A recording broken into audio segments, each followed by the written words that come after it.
Buenos días a todos. Tengo que decir que les admiro su capacidad de soportar lo que aquí está ocurriendo.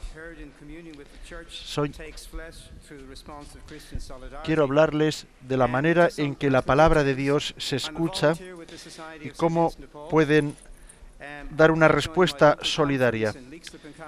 Yo soy un voluntario de la Sociedad San Vicente Paúl. He empezado a formar parte de esta asociación a mitad de los 80 y hoy soy vicepresidente.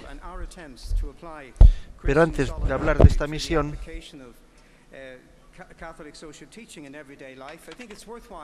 y de la solidaridad cristiana, debemos recordar cuáles son nuestras obligaciones. La de demostrar esa solidaridad con respecto a nuestros amigos, vecinos, en este momento tan difícil. Es una oportunidad también que tenemos para recordar los que son los sostenes que tenemos para hacer lo que debemos. Jesús dijo que los mandamientos más importantes son dos. Ante todo, amar a Dios con todo el corazón y segundo, amar a nuestro prójimo como a nosotros mismos.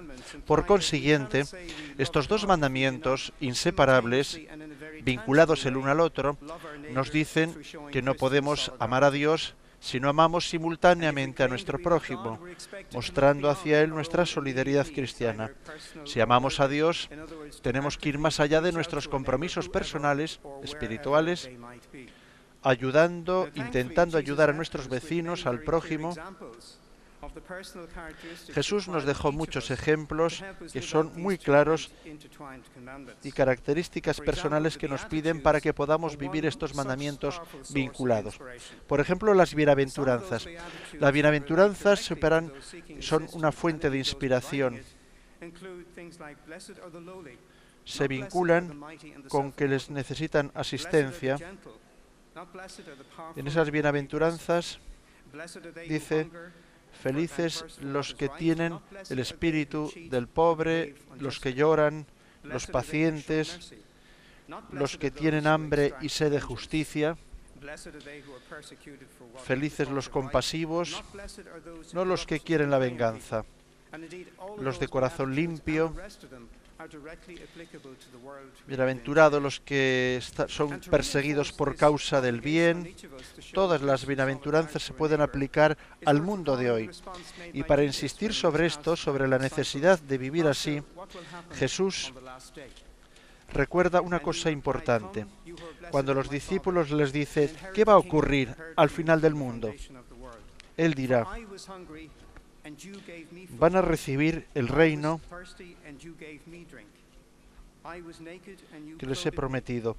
Vengan, benditos de mi Padre, y tomen posesión de ese reino que ha sido preparado para ustedes desde el principio del mundo, porque tuve hambre y me dieron de comer, tuve sed y me dieron de beber.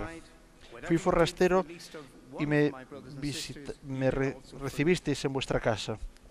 Señor, ¿cuándo te vimos hambriento y te dimos de comer? ¿Cuándo te vimos sediento y te dimos de beber? Jesús responde: en verdad, cuando lo hicisteis con estos más pequeños, mis hermanos, a mí me lo hicisteis. Son muchos los ejemplos que Jesús utiliza para enfatizar su mensaje de amor, de esperanza, pero sobre todo de solidaridad. Pensemos, por ejemplo, en el papel de las mujeres en el mundo. Hace 2000 años, confrontándolo con lo que Jesús hizo con las mujeres en su ministerio. La historia de Marta, la de María, Isabel, historias de mujeres que lo han seguido en el camino del Calvario, las mujeres que se quedaron al pie de la cruz. Cuando los hombres se fueron, Jesús enfatiza la fidelidad de las mujeres. Fueron las primeras en saber de su resurrección. Hay historias en el Evangelio que subrayan ejemplos de caridad, de perdón. El centurión, por ejemplo, que le pidió a Jesús curar a su hijo enfermo, haciendo ver que la fe está disponible para todos al margen de su procedencia. Hasta ese poder, hasta para un soldado del ejército de ocupación. La historia de Zaqueo, que todos odiaban, Jesús lo encuentra en la muchedumbre. Esto indicaba que el perdón y el amor de Dios está disponible para todos. La historia del buen samaritano, que expresa tan claramente la bondad y la amabilidad, es algo que encontramos en todo ser humano. En esa historia del Evangelio y en otras muchas, vemos que hay un llamamiento muy poderoso. Opera a través de cada uno de nosotros si le dejamos hacer. Para nosotros, católicos romanos, si tenemos una fe verdadera, la debemos de vivir en el mundo cotidiano, en nuestro mundo, en la solidaridad cristiana de nuestros vecinos, sobre todo en las palabras en ese momento tan difícil que nos encontramos. Si queremos realmente manifestar una solidaridad cristiana a nuestros vecinos, Santiago dice, si uno dice que tiene fe, pero no viene con obras, ¿de qué le sirve? ¿Acaso esa fe le salvará? Si un hermano y una hermana no tienen con qué vestirse ni con qué comer, y usted les dice que le vayan bien, caliéntese y aliméntense sin darle lo necesario para el cuerpo, ¿de qué sirve esto? Lo mismo ocurre con la fe. Si no tiene obras, muere solita. Eso significa que no es una facultad la que tenemos para ayudar a los demás, es una obligación.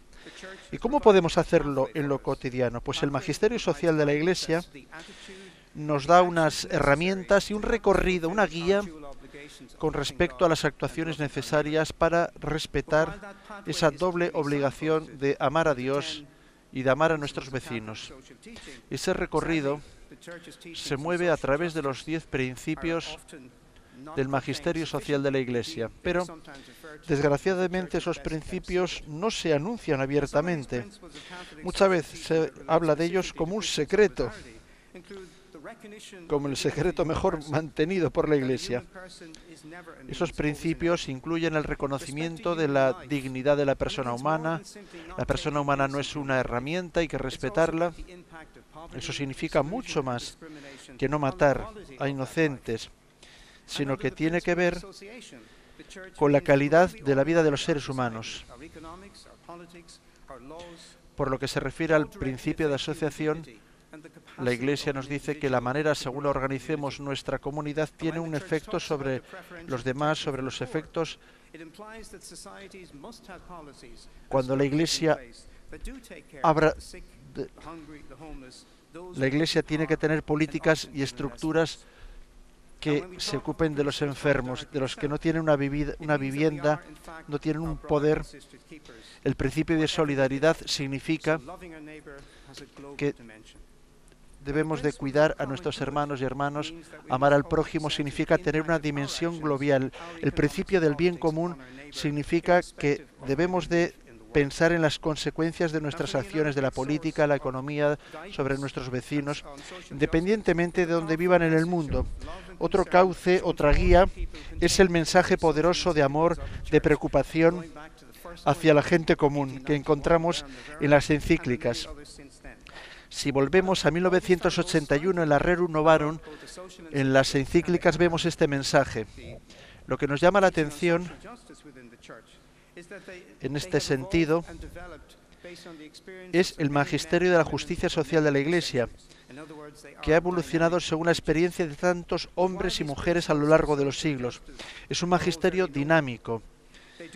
En esos principios de justicia social, que son muy nobles, de hecho, necesitan una cara humana para ser transmitidos, porque son las palabras y las acciones que son transmitidos estos mandamientos, esta doctrina. Es así que podemos vivir la Eucaristía en la sociedad, vivir el mensaje de amor contenido en el Evangelio. Gracias a Dios tenemos muchos ejemplos en el marco de la Iglesia que han vivido la solidaridad a través de la Eucaristía en la vida cotidiana. Personas como San Antonio, San Francisco, Santa Teresa, San Vicente Paúl y otros muchos ejemplos que nos enseñan cómo debemos de ser. Hablemos ahora de mi organización, la organización de la San Vicente de Paúl. Antes de hablar de lo que hacemos aquí en Irlanda, queremos hablar del origen de la sociedad sobre la justicia, caridad y esperanza que nos guía. Intentamos aplicar la solidaridad cristiana cada día en nuestro mundo, en nuestra sociedad, en esta sociedad que no fue fundada por San Vicente Paul, sino por un estudiante universitario que tenía 20 años, que era Frederick Ozama, que en 1833 con otros 3 amigos fundó la primera conferencia de la caridad para ayudar a los pobres. Frederick y sus amigos nombraron a San Vicente como patrono porque decían que todos amaban a San Vicente Paul. Frederick murió el 5 de septiembre de 1853, tenía tan solo 40 años. Una breve vida, pero no obstante dejó una herencia enorme al mundo, una herencia muy rica de enseñanzas, de ejemplos, inspiraciones sobre la manera en la cual nosotros podemos vivir el mensaje cristiano de la solidaridad. La visión de Frederick ha sido realmente importante. Con 6 personas nació y creció tanto que hoy tenemos más de 1 millón de miembros en 130 países esparcidos por los 5 continentes. Para reconocer su influencia y su bondad, ha sido beatificado por Juan Pablo II el 22 de agosto de 1997. Los principios claves de la primera conferencia de la caridad, la fe, el servicio, se siguen colocando en el corazón de cada 2 miembros y de la obra misma. Formar parte de nuestra asociación significa aplicar estos principios en la vida cotidiana. Lo vemos como en la visión de Frederick se intenta vivir y abrazar el mundo en una red de amor, vivir su espiritualidad. Para realizar esa misión de Frederick y ganar su reto, nuestras acciones son ilimitadas. Ser pobres no es solamente no tener dinero o bienes materiales. Esto sí, pero significa también tener una discapacidad mental, física, estar solo, enfermo. Los pobres son también los que nadie quiere, como los inmigrantes, los que son rechazados, los que piden ayuda en distintos países, que viven en medio de la indiferencia, de la hostilidad de los demás. Ser pobre significa también ser preso, ser toxicómano. Frederick sabía que el servicio significa dar dignidad, dar amor, alegría a los demás, dedicar su tiempo, sus bienes materiales, su vida a los demás. Cada persona es una persona única, hecha a imagen y semejanza de Dios, que merece respeto y ayuda. Lo importante es buscar y encontrar la cara de Dios en todos los que nos piden ayuda. Frederick también era muy fuerte en su fe. La sociedad de San Vicente Paul no se debía de ocupar solamente de las necesidades inmediatas, también de mejorar la sociedad que crea esas necesidades. Y decía a los voluntarios, no deben de limitarse a hacer superar una crisis momentánea a una persona pobre, sino comprender cuáles son las razones que causan esa injusticia. El objetivo es mejorar a largo plazo esa situación. Frederick les decía a los primeros miembros de la sociedad que la caridad y la justicia deben de ser paralelos, que la solidaridad cristiana necesita un compromiso activo con los demás, independientemente de la dificultad. Dijo así a los miembros de la institución: el bienestar social no se puede aprender solamente en los libros, sino que hay que ir al lado de un pobre, estar sentado a su lado, sentir el frío que siente él, el hambre que siente él, porque solamente haciendo una experiencia directa se pueden comprender los problemas y luego solo después se pueden intentar solucionar. Eso es lo que hace un voluntario de San Vicente Paul hoy. En su época, Frederick promovió la justicia social, la dignidad de cada ser humano, la igualdad de oportunidades, de educación, sanidad para cada uno. Y todo esto 60 años antes de la Rerum Novarum, que apareció en 1891. Esto hace ver una idea de su manera de de ser y hacer, lo que sostiene el trabajo de lo que hace el mundo. En Irlanda ahora, ¿qué es lo que hacen? Nació aquí en Dublín en el 44, en la época de la gran hambruna. En los últimos 180 años hemos trabajado con los pobres, desfavorecidos, con los que tenían dificultades en su vida. Desde hace 180 años existimos aquí en Irlanda y hoy es la organización católica laica más grande de toda Irlanda. Tenemos más de 10.500 miembros, 1.300 conferencias, casi 602 trabajadores. Desgraciadamente, el año pasado hemos gastado muchos dinero, 75 millones de euros, para los necesitados. Eso significa que hay muchos necesitados en nuestro país. En estos años, nuestra acción se ha basado directamente en las palabras de inspiración de Frederick, nuestro fundador. El primer soporte que hemos recibido ha sido el que nos ha permitido empezar a trabajar. El sostén financiero es fundamental, pero necesitamos también comprender cuáles son las necesidades sociales de nuestro país para poderlas cambiar. Son los pilares de nuestra tarea. Es la aplicación de la historia del buen samaritano, ofrecer una ayuda financiera y emocional a los que encontramos por la calle, pero vamos más allá, no nos dedicamos solamente a ayudar a la gente, queremos comprender por qué esa gente está así marginada en la calle, por qué vive en esa condición, para intentar cambiar las raíces de los problemas. Pero la experiencia cotidiana de los miembros de la Sociedad de San Vicente de Paúl no cambia. Seguimos abasteciendo, ayudando a las personas a vivir en su dignidad, obrando por la justicia social, algo cada día más necesario, sobre todo en la Irlanda de este año. El año pasado la sociedad, más de 90.000 peticiones de ayuda. Esos 75 millones de euros ha sido la respuesta. Hay solicitudes de todo el país. Este dinero lo hemos dividido entre servicios para las personas necesitadas y también ayudas directas a las familias. 32 millones de euros los hemos dedicado a las familias, a las casas de ancianos, para que esos ancianos pudiesen vivir dignamente a su edad.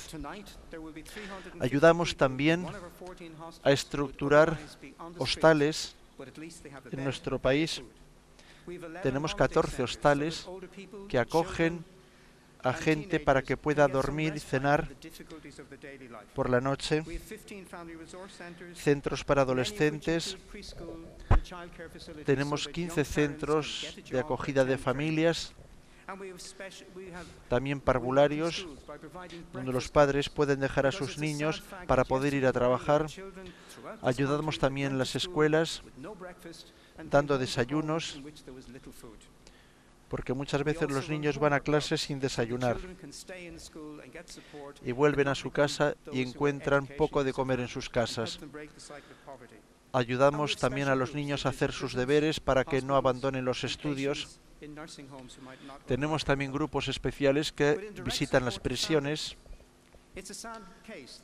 y los enfermos en sus residencias de ancianos.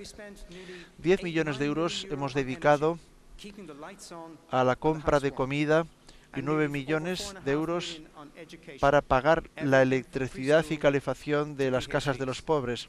4,5 millones para educación a todos los niveles. 16 millones para alquileres, transporte, hipotecas. Pagamos los gastos también para educar a los niños, para que las madres puedan dar a luz en los hospitales. La ayuda la recibimos de las personas que nos ayudan, de las familias que nos ayudan. El año pasado hemos hecho todo lo que podíamos, ayudando a más de 150.000 familias. Eso significa que, a pesar de lo que dicen los políticos, economistas, el estado del bienestar en Irlanda no existe. Nuestra experiencia nos dice que las necesidades en Irlanda aumentan cada día, y este aumento es sobre todo por la recesión actual, efectos del paro, la reducción continua de la renta familiar, la dedicación del Estado a los pobres, educación cada vez menor, se empeora la situación. Junto a todo esto, la falta de esperanza, el estrés, no solo de los adultos, también de los niños. Quisiera ponerles dos ejemplos. Mañana, muchos de ustedes estarán en Croke Park, misa de clausura. Por favor, miren a su lado en Croke Park, imaginen a un niño sentado en ese parque a su lado y luego 20.000 niños más. Y después de imaginar todo esto, quiten eso del pensamiento, imaginen otros 80.000 niños y otros 200.000 niños. Esos 200.000 niños son los que viven en condiciones de pobreza en Irlanda hoy. Pensemos en los inmigrantes, en los padres en paro. Imaginemos a toda la población de Cork, Orway, Mirgon y Galway, la población de Scallon. Todas estas poblaciones son las que corresponden al número de personas que hoy no tienen trabajo. 140.000 personas que viven en la desesperación, en la falta de esperanza, que viven todos los parados. Nuestra obra, por lo tanto, debe de seguir adelante recordando las palabras de Frederick Ozanam, lo que dijo en el 42. Pido a los voluntarios que cuiden a las personas que tienen demasiadas necesidades y pocos derechos, que piden y piden con razón ser ayudados, tener un trabajo. Esas palabras las dijo el Beato en 1842, pero valen hoy también. Todo cambia, pero nada cambia, por lo visto. Creo profundamente que nuestro deber y responsabilidad es el trabajar para la sociedad y para el mundo. Un mundo en el que personas como Frederick Ozanam debe de ser un ejemplo, como otros muchos santos. Un mundo donde los principios de la Iglesia Católica no se digan simplemente, sino que se apliquen. Nosotros los católicos debemos de trabajar en un mundo en el cual el bien común sea importante respecto a los... Si tenemos que vivir la Eucaristía en nuestro mundo y la palabra de Dios debe de ser gritada en la sociedad, debemos de contestar con valentía a la llamada a la solidaridad en nombre de Jesús. Eso no es fácil, no será fácil, será difícil, incluso desde el punto de vista económico, porque seguramente encontraremos grupos de interés o individuos que se oponen a lo que queremos hacer y decir, pero debemos de recordar que nuestro premio será la realización del mensaje contenido en el Evangelio. El beneficio enorme es para la humanidad, para todos los que están en el bien común, para intentar vivir la Eucaristía en amor y justicia en el uno y al otro en nuestro mundo. Este es un premio, este es el más grande de los premios y tenemos que trabajar para ello. Muchísimas gracias.